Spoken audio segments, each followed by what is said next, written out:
this is going to require a second cut.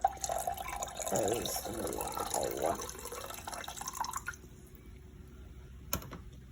So we are gonna get out of this and go back to finding articles and click articles, and we see it's A through Z.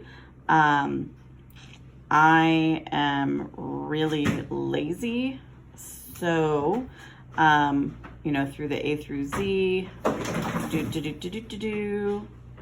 I'm just going to click the letter. Our first journal that we're looking for is JSTOR. Now, JSTOR is more for literature, and I'm more familiar with it. If you have two favorite databases in here, again, you know, you're going to need to show which database it came from in your citation. And if you don't like what you're finding in JSTOR and the Literature Resource Center, you can use other databases in here. But I'm going to go to the JSTOR. I'm going to click J because I don't want to scroll forever, and there's JSTOR, and you see the little lock there, which means you need to log in with your username and password because we are remote, right? Because we are not on campus. So you will log in with your user ID, which is your LBCC ID number, and it says last name.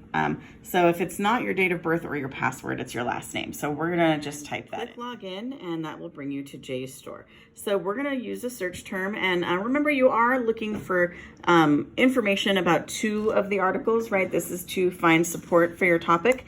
And we've done a few for the Frankel article, and just in case someone wants to look for other things, I am going to look up an article on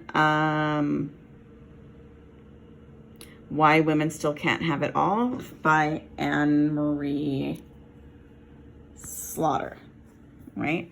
So I'm going to look up an article that has something to do with Anne-Marie Slaughter's Why Women Still Can't Have It All. So I'm going to type that in here. And you click search, and oh no, there's only 27,000 results. You'll be fine.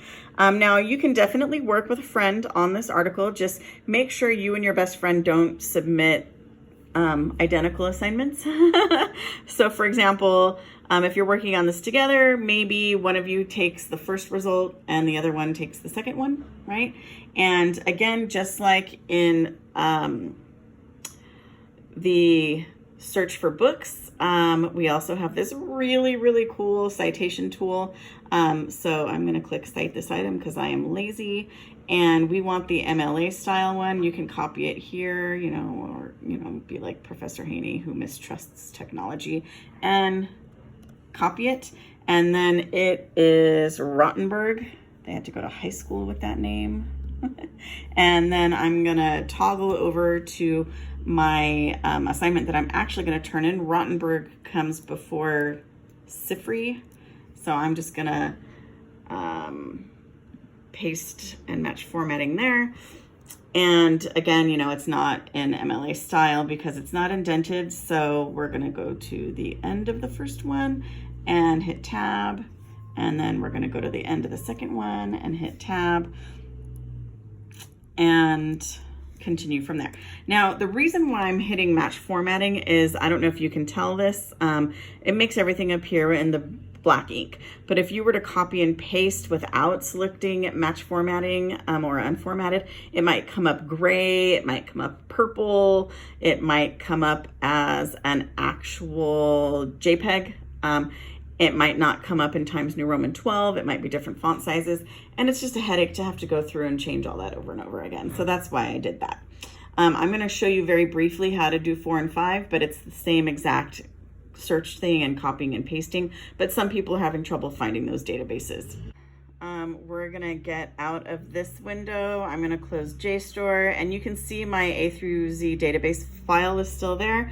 So if you look at numbers 5 and 6, those are ProQuest. So to get to ProQuest, I'm just going to hit P because I'm lazy and scroll to ProQuest. Can you imagine if you had to do A through Z? And click on it. Now that little lock is there, but since you've already logged in, it shouldn't be a jerk and make you log in again. And then, you know, you're just gonna go through here and enter your search terms. I'm gonna go try again from he to she in first grade and see what I come up with. Notice the cool thing about ProQuest at 5 o'clock in the morning the night before an assignment's due, if you were actually required to read these articles today, you're not. You won't be required to read them till like week 3 or week 4. I need to think about that. I think it's week 3. The search terms are highlighted, so you don't need to read the whole thing. They're highlighted in yellow. You would just scroll to where your highlighted terms are. Another thing I want to show you is that obviously number 1 and 2 are unusable because it is Lori Frankel's From He to She in first grade. So it's just the article again. You want to find an article about this. So here's someone reading the article. And this thing looks really super cool. Face Off, right? Skipping a grade, right? Stuff like that, we grade. This one actually looks like it might be the,